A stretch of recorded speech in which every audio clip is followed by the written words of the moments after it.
All right. All right. Welcome back to Voices Unchained. Here we're having conversations here at the Freedom Farm stand at the Rogue Valley Growers Market. And I have my cool guest here, Daniela, who has graciously joined in. Hi. Hi. Hey, Danielle. How's it going? Good. Yeah.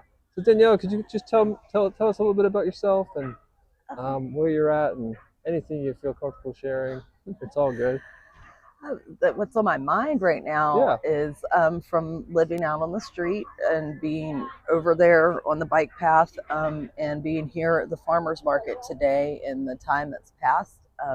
How much of a huge space that is.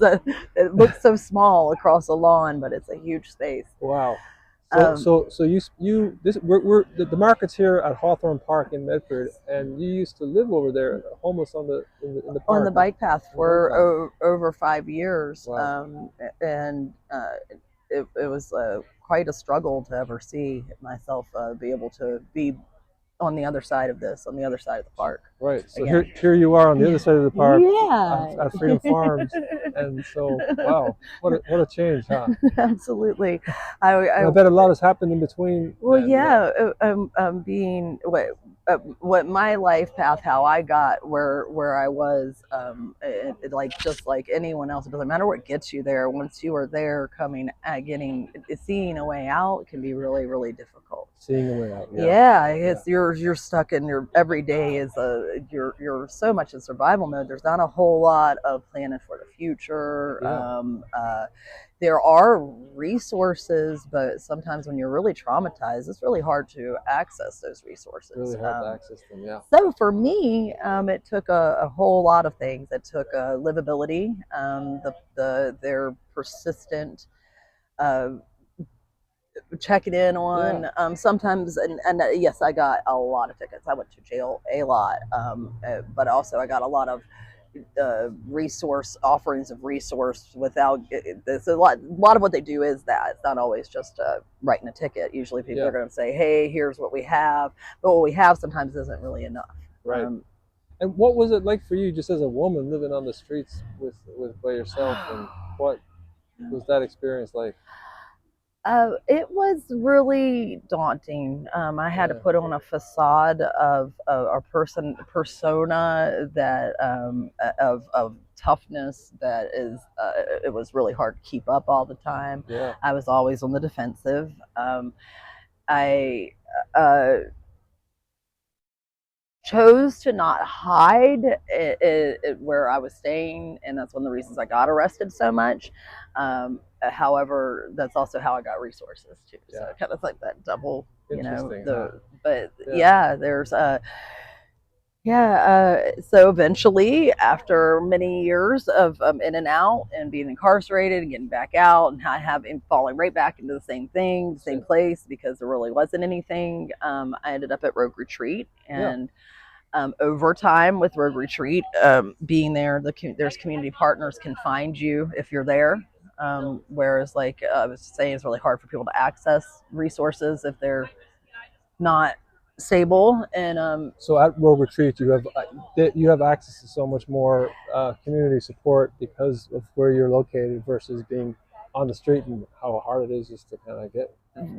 for the trade off of the minimal following some minimal rules is that you have a opportunity for some sort of stability where you're not getting woken up by MPD every day or whatever it may be. So that's something I was able to eventually take advantage of. And as time went on, I had a lot of things kind of lined up for me.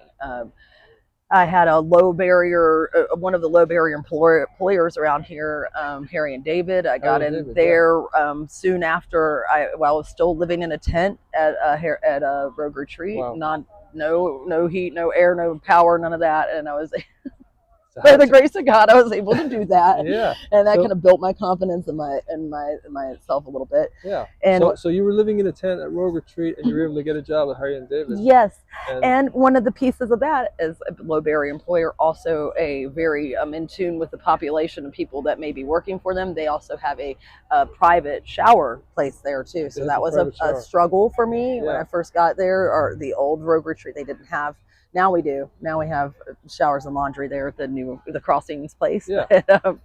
And so that was able, that kind of worked for me. And then another, so I ended up getting injured there, and it gave me the push to go back to school. What the injury that you got there Yeah, gave you yes. at Harding Davis gave you kind of the push to go back to school. That's great. Yes, because Yeah. I'd put that dream aside for a long time, being out on the street. So, Wow. and with RCC, they really help work with people that are non-traditional students as their main population. That Yeah. they're so I'm able to do a whole year of I finished my first year of human services last year, and I Congratulations. start my Yay. second year on the end of Wow. this month. That's So awesome, Danielle. yeah, Wow. yeah. Congratulations. And That's now I have huge. power and all the Yeah. things. So you moved out of your tent and you into one of the into units one of the that, units. Yeah.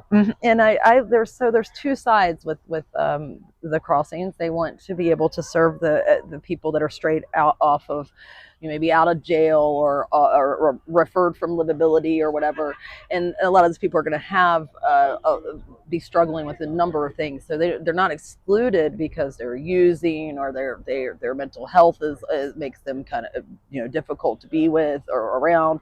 That's why it's called low barrier. Yes. But for the people that are trying to really put a lot of work in changing things and need a little more of a less you know haywire type environment, we have the village, which is where I live. It is a participation fee we pay to be there. Yeah. And there's more rules, but they're more the rules are more like that we're supposed to be working on our different things, mental health, or engaged in treatment in some sort of ways, or so. The payoff is that it's quieter, and it's you have your own space. Yes, yes, yeah. But they're also the shelter side, or the low barrier, where people that would be coming out of a lot of times would be coming out of the work center or straight out of prison or whatever, that are paroling there. Those units are also power, and there's tents, and there's also shelter units, so people can get their feet under them without having great expectations, or they can come right in and say, hey, I want to sober living type thing. Yeah. So it's really I think it's a critical piece for people to have whatever it may be, whether it for some people getting into a tent that isn't, they don't have to move all the time, is a little bit of stability for the next person getting into four walls with a door again, maybe for the first time. Right. I've met some people that have been homeless since they were teenagers that are in their 50s. In their 50s, and they've never had a living space, and not for any length of time. Wow. So that's we have so many different kinds of people you're working with. Absolutely. We have to keep the barriers low, but then also I think they're doing a great job of putting in place somewhere that's a little more focused. If you need a few more barriers, a few more boundaries, I guess is what we should say. Not barriers, boundaries. So having this stability in your housing is helping you a lot to sort of focus on sort of having your basic needs met so that you can attend RCC. Yes, attend RCC, be able to go on a grocery shopping trip and know that I don't have to get just prepared foods, that either have some cooking ability and some storage ability, and that's just another little thing that people don't think about if they have all those things. Right. So some of the basics that people don't think about, if those aren't covered, then get a job and get a haircut isn't really working, Yeah. And so what's it been like for you to be in college, and how are you treated over there, and what struggles do you have? So after having a decade of what we call field research, I had gone to school. I started in 2013. Things went haywire in my life about 3 years later, and I didn't re-enter RCC till 2023. Yeah. And a lot of the same instructors were still there that I had previously had, and I've just from the moment I hit that door, I guess they got the paperwork. I was on the roster, and the support was immediate. And how can thus far, because of where I'm living and having some of those little supports in place, I haven't really needed to lean on much of RCC does have like a food pantry. It's in Grants Path. They have Yeah. certain things they wanted to make sure I knew the resources, Yeah. asked me what I would need to best succeed. And I think they do that for all their students. Yeah. But it was really great to get a warm welcome coming back, That's and awesome. it's kept me moving forward. Right. Yeah. And so, in terms of like completing homework and stuff like that, how is that for you? Like after college is over, and is that hard or is it? And it all depends on having some discipline about it. Yeah. And if I have to feel how I'm feeling. And if I know some days if I go home and I have a very small living space and I'll be easily distracted. So instead of going home to do I have a way to do it with my hotspot, my laptop, do all my anything Yeah. I need to do at home. Yeah. But most of the time, at least 3 days a week, staying at school with the Student Success Center where they have tutoring, where they have even if I don't need the tutoring piece, just less distractions. Less Helps me a lot. distractions. Yeah. So that being an opportunity that there's a computer lab Right. there is Yeah. pretty And neat. how does it feel for you to have that sense of like purpose and vision and plan for your life that you didn't have before? Like, does that help? You know, it's really wild to say that because where I was physically located when I was on the street for most over 4 years of that time, I was could literally see the RCC sign at night across the street Wow. from where I was Where living. you were living, yeah. And I kind of always knew that what I was going through wasn't going to kill me. So there was going to become a time when things were I was going to go back. Yeah. And it's just been really cool to see that happen. Wow. And I have to step back though at times to see the progress, to see where I've come from and where I'm going. That's right. Yeah. And even just sitting here and just kind of looking across the park, that can be sort of that reminder, huh? Where you're just like, wow, I was living over there, but here I am now. And when I was living over there, was a very forlorn type feeling I would have when I would feel like this was a really nice thing that was happening, but I wasn't part of it, or would have been not been able to access anything over here, which is a misconception that you can most certainly if you can plan well and know how to do it and have somewhere to cook and whatnot, or just want a fruit treat, you guys can take the food stamps and cash them out. So anyone can literally come to the farmers market. That's Anyone pretty cool. Yeah, exactly. No matter what situation you're in. Yes. Yeah. I kind of heard that when I was on the street a few times that it was a thing, but I see that it's actually a thing. Yeah. So. Yeah. And you know, in terms of like how you were treated or how you while you were on the streets, like what was your experience of how the public interacted with you at that point, and then based on your experience now, what sort of advice would you have for folks out there? Well, I think that there was fairly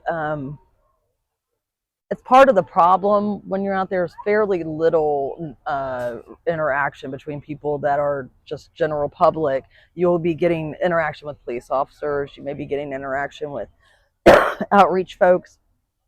But whether it's on their side or the person's side, there's usually not a whole lot. Not a whole lot of interaction with direct public. It's usually police officers or other people who are on the street or support workers. Yeah. And why do you think that is, or what?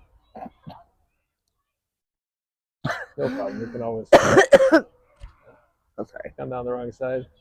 Yeah, that's how it happens. No worries. You can pause.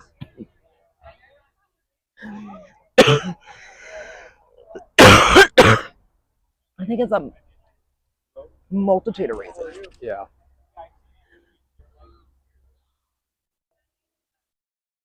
One is that people that are when you're out here don't feel worthy. So there's a lot of self-worth and lack of self-worth. Yeah. And when somebody's looking at you in a certain kind of way, you will feel that, and they just It kind of supports, or it supports that feeling that you have about yourself on a certain level, huh? That you're not worthy, or that you're not good enough, or that you're not this, or you're not that. Yeah. And so that kind of creates certain not as much contact then between you and a person of the public, just because of that stereotype Exactly. that they put on you, huh? Yeah. And so, what advice would you have for the community um, when they meet a person who's homeless, when they meet a person who's Well, fallen through the cracks the way you did?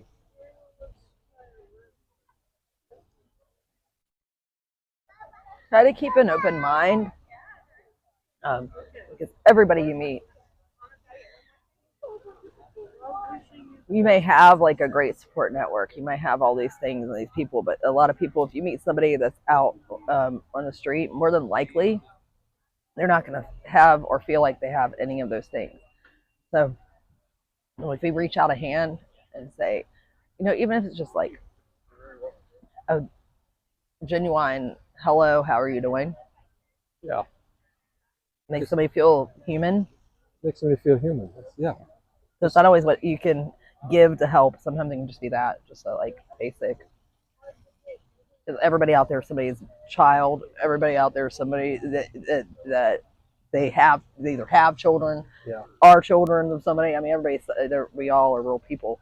You know? yeah, yeah. So kind of reaching out to somebody and saying hello and how are you doing can be just as impactful as giving somebody something. Yeah. You know, and what often, like I think too, people have this misperception. When people are looking, asking for money or change, Yes. like I could see how some people judge that and feel like, well, what's the point in giving this person money if all they're going to do is go buy drugs with it? Or what's the point in giving Alcohol this or person money if they're going to do this and that with it? But what what's your experience of that? And I would think that researching where in your community is making an impact with whatever your heart's led to help with is probably the best thing to do if you want have monetary resources that you want to put into a problem.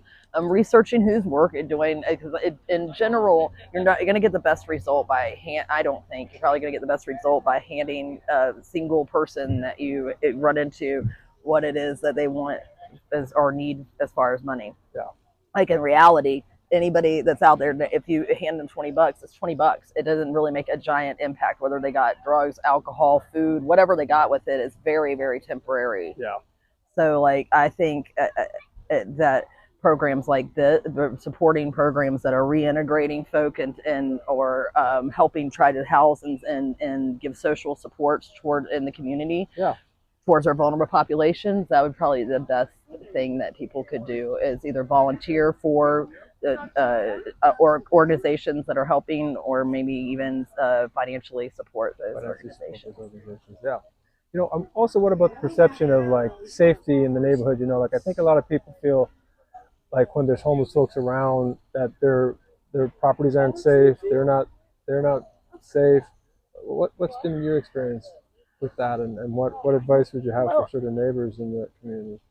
I would think that there's always going to be, you know, in the nicest neighborhoods, you're going to have cars broken into, little things that happen. So I think that our best bet in the community is to safeguard our residences and our vehicles and the things that we can as wisely as we can, Yeah, and pretty much leave it at that. And if you have, if you there's a real threat or you have a real concern, contact your law enforcement. But for the most part, people that are the not in my experience, yeah, um, can get aggressive verbally. Oftentimes, that's more likely to happen. If somebody sounds like they're a threat, they generally are not going to be a physical threat. So you don't need to worry about your safety so much. Personal property, if it's secured in a reasonable way, like people should know to do, yeah, you shouldn't have a lot of concerns. And if there's a place that's serving homeless people near you, at least you know they're being served. So yeah. that's kind of cool. That's kind of cool. Yeah, that is kind of cool. Yeah, And you know who to contact if there's a problem. and you know who to contact if there's a problem. That's right. Yeah, and There's one now. exactly. That makes sense. Yeah.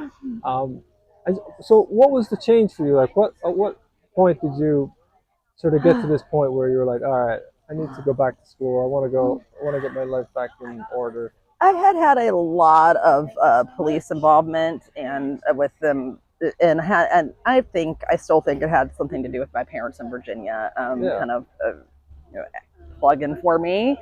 Uh, So eventually, I got to a place where I was in touch with my parents, and a lot of the things that I had been beating myself up over for so long, I was learning weren't wasn't relevant anymore. My, you know, things had changed, and I just started after all the different times I'd been in jailed. The last time I got incarcerated, I was released to the rogue retreat, and when that happened for me, I was able to start everything fresh, Yeah. and learn. I didn't have a whole lot of possessions, so I got to learn to leave them where I was, and then build a safety a little bit at a time, a little bit of stability, tiny bit here. Right. But it sort of it came from you being incarcerated, Yes. and sort of and everything that led up to that, and then all of a sudden you end up in rogue retreat. Well, and I was delivered there by the whole, like a whole livability force brought me there. Yeah, yeah. So, Which is an interesting point because we often talk bad about the criminal justice system and that too. Yeah, we often talk bad about the criminal justice system and how awful prison is, and all that is true on many levels. But there's also the experience of what you just had, which is like, man, in a certain way, had you not have been taken, had you not have followed down that path, you probably wouldn't have ended up in rogue retreat. And it was tough love, and if yeah, I hadn't had that in that moment in time, and the same officers being consistently just at me, and finally getting a little bit of enough time for I wasn't just processed, booked, and released. I was that it really the impact of seeing that once I got where I had been instructed to go, yeah, yeah, so that I would no longer go to jail, and I got to realize that as I'm back out in the community and I was going to say to work or going to the bus station or something, I would see one of the officers and ask me how I'm doing. Now, how are you going to tell me they didn't care about me? Or they didn't have something that there wasn't something more there than them just trying to hassle me. Right. So over time, that relationship's changed. I get fist bumps instead of tickets, and it followed my progress. That's awesome. But the result of your incarceration, you ended up in rogue retreat, and that became sort of like your change. The place to make a safe base to make all kinds of, and there was things I still had to engage, but the services were there, right there. Yeah. And what took you? Like, what was it about that choice to engage? You remember, like, what was it about it, like that really where you said, all right, it's time? Because as we were speaking earlier with someone else, like some people just don't want to engage, or they don't want to. And there are certain levels at rogue retreat, right? There's different, yes. If you don't want to engage, you can stay in a tent and they'll leave you alone. But at what point did you decide, all right, it's time? For me, it was a right boots on. As soon as I got there, they had it perfectly lined up. And I think if it was like this for more people, it maybe would make, if so much care was given to how this happened. I was landed on the phone having an over the phone assessment with my soon to be therapist from Options moments after I got there. Gotcha. Moments after they dropped me off. They got one of my cats to, cats are part of my story. Yeah. They got one of my cats to me. And moments later, I was on a prearranged options assessment. Lady that that I talked to just got what she needed from me for the assessment piece. Didn't like really like push on any of my it got enough to know that I needed services, and she turned out to be my therapist, Andrea Bearden. Awesome lady. Shout out to Andrea. Yes. Yeah. All those angels that come our way, I mean. Well, and to not, the critical piece for me was having that seamlessly happen straight out of my incarceration right into, I just turned out to be somebody that was a great fit for me. And I never had to go into office and see her. I wouldn't have. I don't know that I would have. Yeah. If it had been a normal, traditional platform where they're not the outreach people, I don't know that I would have done it. Gotcha. So it was an outreach person that actually was the point of contact that you made. That's how they made all that happen. So like that. And then, but there was a choice in you though, where you said yes. Absolutely. And do you remember that and how that felt? I remember at the time what got me. It wasn't for me that I was going to make these changes and not and I didn't want to keep doing things I was going to do that were leading me to death. Yeah. I had cats. Again, cats are part of my story. Yeah. One of the officers had informed me that if I went back to jail, I would go to the shoe, and what would my cats do when if I had a heart attack, stroke on the or whatever it was where I was headed. Yeah. Yeah, so it kind of Yeah. pulled the cat card on me, and I was like, Pull the cat huh. card on you. Okay. So somehow, And believed in me, yeah. believed that I not only could change, but that I obviously would. Duh. So believed in you that you not only that you could change, but that you would. And then your cats. So tell me about your cats, because you mentioned them a few times here. Whole different set, but the cats have always followed me in my past. So I had when I was last time I was incarcerated, I had a mama kitty that had 10 kittens. Wow. And I had her big brother, or the big brother from her first litter, where she had 4. The rest of them had gotten taken. So I was fiercely guarding these cats that all got rehomed while I was incarcerated for quite some time. Yeah. So they were super socialized to people. I did the best job. Mama me did the best job for a year and a half. Those kids, they weren't kittens anymore. They were juveniles They were by that time. At that point, yeah. And then when the officers having that happen while I was incarcerated, letting me know that when I got out the gate, giving me one of the cats back and telling me that this is how this is gonna be. So the officers cared enough about you on a certain level to take your cats and rehome them, yes, and to let you know. That's beautiful. Yeah. Yes, and bring one to me. I got yes. And you have to shout out to the officers. They have such a tough job. I mean, my gosh, and I love hearing stories like this, because they're doing the best they can too, and I love when they have that compassion inside of them to do an action like that, and give you back your cats when. And I really hope that other places in the country, they're also experiencing a lot of the same problems we are, will see that there does need to be a branch of their officers that are doing this kind of work. I think it's really, really good. That the more you have it's something that there's people that are sitting out there and telling you, hey, I care. Excuse me. It'd be really easy to fall through the cracks if you don't think anybody cares. Yeah. Yeah. Yeah. Seeing that consistently. Yeah. And so then you made that choice to engage with services, and from there, just kind of things took off, huh? Yeah. It did. And I also had to just keep building these coping skills while building things like learning how to, or trying to learn how to trust, trying to unlearn old behaviors, learn new behaviors. Still like things that. Like, could you give me an example, like, of an old behavior that, and learning a new behavior instead? Like, what was? Well, it used to serve me if anybody said it was, talking out, getting out of pocket with me to respond in an aggressive or loud manner because I couldn't be thought of as a punk or whatever. Yeah. That doesn't serve me well when I don't need to do that, and it doesn't serve my needs at all. Really, it just gets in a like different.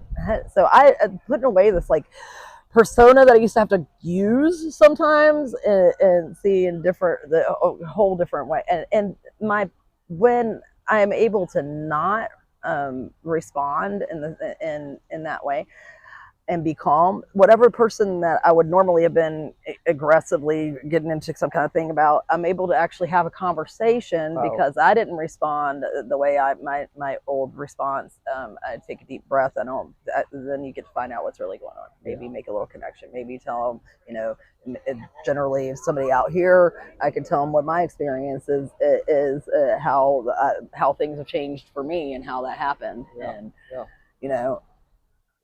Yeah. And so I guess a big issue, I guess, is the addiction piece. How that can kind of, how did you manage that? Or number one thing I would say, well, for me, as I got the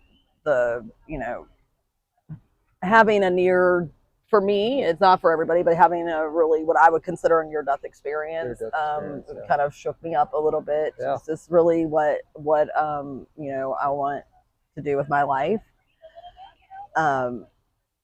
But I didn't have the traditional route of like residential treatment.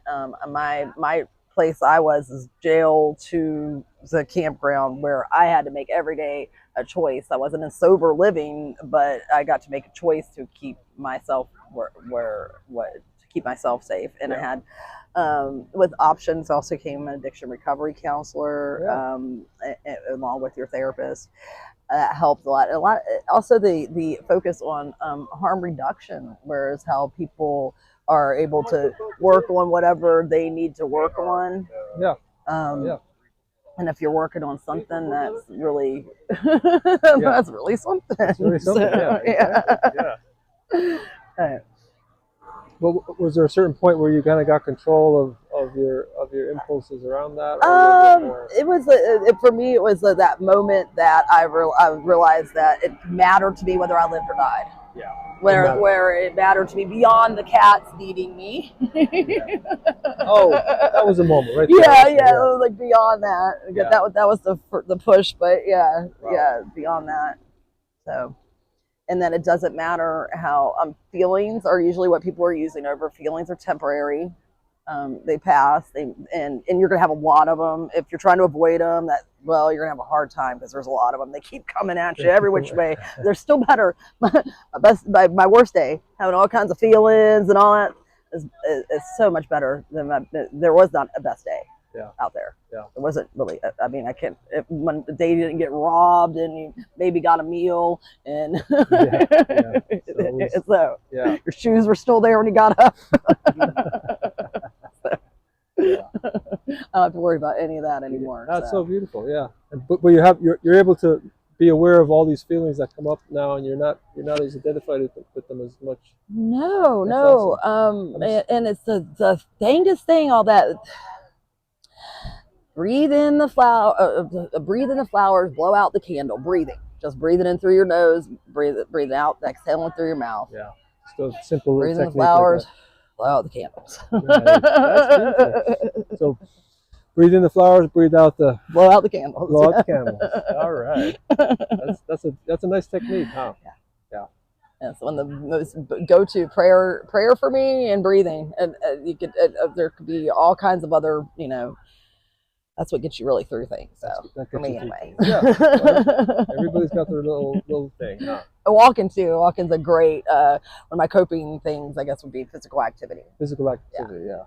Staying physically active. We've actually find that out at the farm too is a hugely important piece. So a lot of the folks are not in shape, and so getting people physically active, touching the soil, bending down, lifting, it's an exercise kind of thing, and it makes you feel incredible. It's huge. It's huge. You're getting your hands in the dirt. Exactly. So it's all part of the healing process. It is. Well, thank you so much, Danielle. You're welcome. Yeah, we'll just kind of dive into little themes here over time if you want. Okay. But this is kind of a little intro. All right. And sometimes just the first conversation is just kind of flushing stuff up, and then we can sort of start hone in on specific themes over time. But really appreciate it. I got a frog in my throat. You can cut that out, right? Yeah, that's fine. Thanks so much, guys. Yeah. No problem.